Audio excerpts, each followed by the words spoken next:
FQ is a high-style magazine that's been around for 2 years now. Impressive when you consider that most publications don't even make it this far. It's time to celebrate, and fashion types are always up for a great party, despite all those looming deadlines. It's always an amazing ride, so let the fashionable adventures begin. Look at me.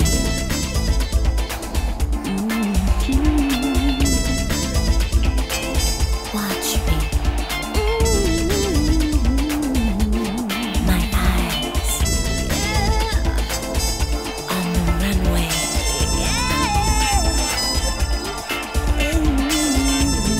Watch me. Cover stories.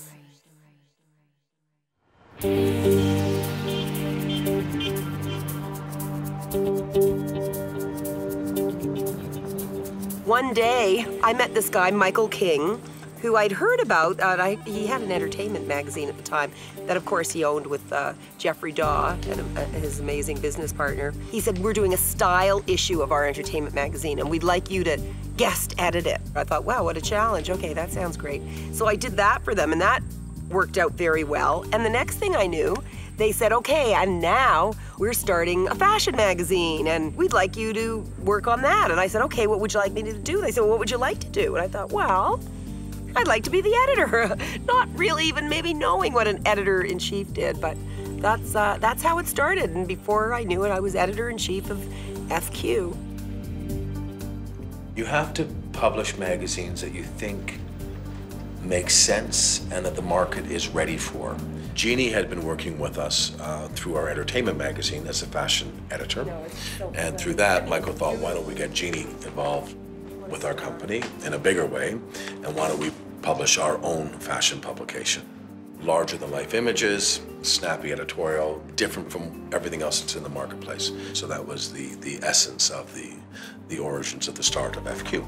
Essentially how we split it up is Michael runs the creative of the company and I run the business of the company. Business being the advertising revenue predominantly and the circulation of the magazines. 98% of the revenue is based on the advertising. We are a controlled circulation magazine, so the revenue is essentially tied up in the advertising. Well, the road to publishing success is littered with miserable failures of companies that have launched magazines and failed. We're doing really well. For a small company, we've broken all these paradigms that people said couldn't be broken. But you're only as good as your last issue. So the team know that every single day we have to be better than we were last issue. Depending on what we're doing, and I'd like to get with the magazine, I just find it so all-encompassing and it's so absorbing, and it really does demand your attention 24/7. Well, why don't we just do the most simple, like a beautiful one-girl shoot. I mean, everything, it's a lot of stress and just making the dream come to life the way you had envisioned it. The Russian theme was a big theme in fashion for fall, huge. We saw it on quite a few runways. And the theme of the issue actually was revolution, evolution, and that's why the Russian story fit in so well there. And with a little, magic, with the brilliance of our art director, Bob Mackinson, and just a great team. Paul Wright, fabulous hot young photographer, and two beautiful models, and just a stash of fantastic Russian-inspired clothes that our associate fashion director, Haley Atkin, pulled together. We came up with the story that honestly looked like it was set in St. Petersburg.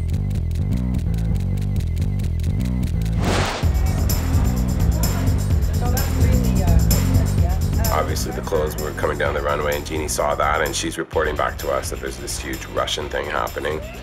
Jeannie being the editor-in-chief, working alongside with Michael, they might come up with an overarching theme. Evolution, revolution, and I'll go away and think about what I think would be a great interpretation of the evolution, revolution theme and come back and say, listen, I see the streets of St. Petersburg. They brought me in and we bounced around ideas as far as locations and what would work with the theme. We're shooting here in the cafe. We've got outdoor locations.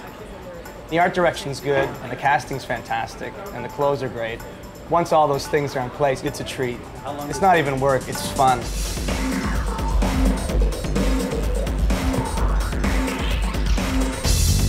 Your car's on the train track. Idiot!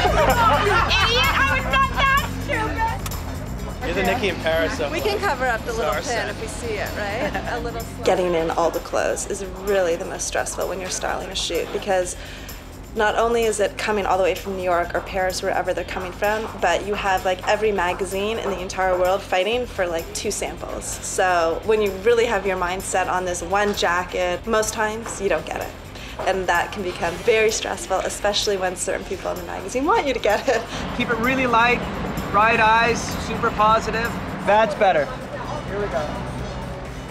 This is our Russian stories. These 2 aristocratic Russian princesses leaving their family residence. And they're going on this day trip where they're going to go on the wrong side of the tracks, hook up with a handsome, eligible Slavic man, hang out at a cafe, drink some vodka, get in a little bit of trouble, and eventually they get to bring him home.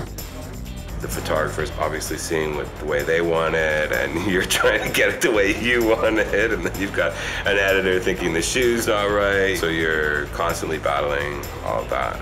It's a collaborative. As far as knowing if you have, you know, the magic shot, sometimes I do. But, you know, quite often, something that seems, thank you, something that seems mundane, later on you've got the contact sheets in front of you, and you just think, wow, this was a shot. We all go into it with all these fabulous ideas. But by the end of the day, sometimes you're just lucky if it's sort of some semblance of what you originally had in mind. And then sometimes the end result surpasses what you had in mind, and for whatever reason is even better because wonderful things happened along the way. There's a lot that goes on in this business, I think, that is serendipitous. Effortless, stunning. Beautiful.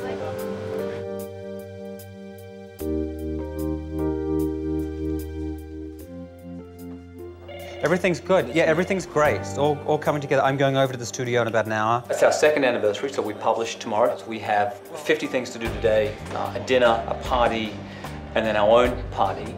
The theme of the issue is evolution, revolution. So the theme of the party follows exactly the same. So we're creating this Russian palace called the FQ Palace. Deborah and Hillary and the team have this huge job set up for them. We couldn't take possession of the soundstage until this morning, so they're already there starting to set up. They've got a lot of work to do by 10 o'clock. The car's picking you up at 6:15. Okay, darling, okay. One of the most exciting but stressful things we're doing right now is launching this new magazine, so it comes out in about a month. For SIR to be successful, it has to come out of the gate really strong. We're crossing our fingers that we'll get this Tom Ford interview, at least for an interview, and fingers crossed we may even get to shoot him for the cover. So if that happened, it would be fantastic. Okay. Are you meeting up with Diesel today? Yeah, I'm going to go there like 2 o'clock or something like that. Catherine schedules my day to 15-minute intervals. So today there's not a moment to spare. I've got a finance meeting. I've got to go and try on some clothes for the party for Inside E tomorrow, which is great. But I don't even have time to work out what I'm wearing tomorrow. So it's going to be crazy. Okay. You got your cell on you? Yep. Full charged Yep. up? You're ready? Great. Yep. Thanks, Catherine. All right. See you later. Bye. Time's running short.